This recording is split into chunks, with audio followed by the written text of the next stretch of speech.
Yo, what's up mga pare ko? Nagbabalik na nga sa magandang track ngayon ang tropang Giga after ng jetlag nila sa championship game at maagang 2 losing streak naman ang nakuha nila sa Commissioner's Cup. Safe pa nga ba ngayon ng tropang Giga sa kamay nitong si RHJ? O kailangan na nga raw ng isang reinforcement ng isang big man dito sa tropang Giga ngayon? Sa kabilang dulo mga pare ko, successful ang Beermen sa pagbabalik ni Coach Leo Austria at nakuha agad ang dalawang magkasunod na panalo nila at binalik ang Junmar Fajardo strat sa game.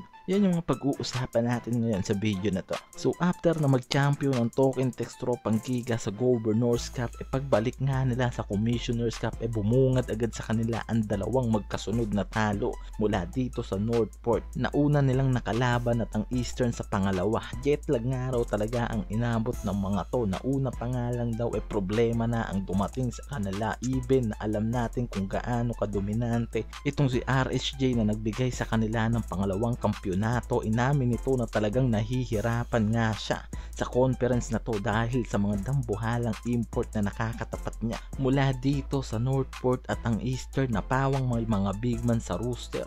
So hindi nga naging maganda para dito sa best import na si RHJ ang conference na to, lalo na yung no height restriction sa conference na to ng Commissioner's Cup. At ayon pa dito sa spin.ph, tinanong nila si Coach Chat kung safe pa rin ba yung trabaho nitong si RHJ sa kampanya nila dahil sa 2 losing streak ng mga ito ngayon. May chance nga kaya na kumuha sila ng bagong big man na magre-reinforce sa kanila sa mid-season tournament. Yan yung tanong ng source dito kay Chat Reyes. Pero agad nga nito na pinakita yung malaking kumpiyansa niya dito kay RHJ dahil even na natalo sila ng dalawang magkasunod, sobrang taas pa rin ng numbers na binigay nitong si RHJ sa game na yan. Dahil sa 2 games nag-average agad to ng 26 points on 41% shooting, 10.5 rebounds kasama ang force assists at 5.5 turnovers sa game at nakuha pa nila yung una nilang panalo dito kontra sa Magnolia dahil kumuha lang naman tong si RHJ ng 41 points sa game na pang numbers of NBA caliber talent nga raw talaga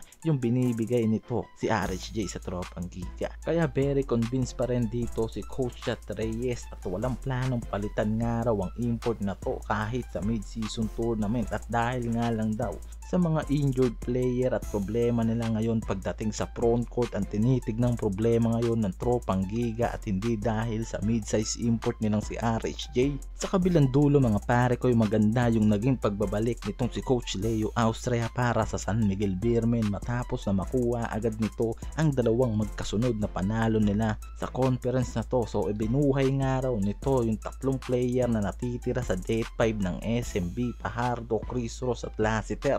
Inasahan na rin ng maraming fans ang pagbabalik ng sistema nitong si Coach Leo Austria para sa SMB, yung JMF strategy, dahil sobrang effective naman talaga at proven and tested na yung sistema na to ni Austria pagdating dito kila JMF mula sa 0-2 na nangyari sa mga ito nang hawak pa ito ni Coach George Gallen. Itong pagbabalik nga ni Coach Leo Austria ang tinitignan na isa sa dahilan kung bakit nakakabalik na sa magandang track ngayon ng SMB at nakita nga raw agad yung magandang epekto nitong si Coach Leo Austria sa SMB dahil after ng struggle ng mga to sa 0-2 starting nila naibalik nga raw agad sa magandang track ang SMB dahil dito nakuha agad nila ang 3-2 win-loses. Same system and same formula nga lang raw yung gamit nitong si Coach Austria but very effective nga raw ito para sa San Miguel Beermen ngayon. Muntik pang makuha agad ni JMF ang triple-double sa game sa kamay nitong si Coach Leo Austria dahil sa 21 points, 9 rebounds and 7 assists kontra sa Terra Firma Jeep. So expect the unexpected nga raw talaga ngayon ang pagbabalik nitong si Coach Leo Austria sa SMB na maaring maging maganda palalo yung track ng mga ito dahil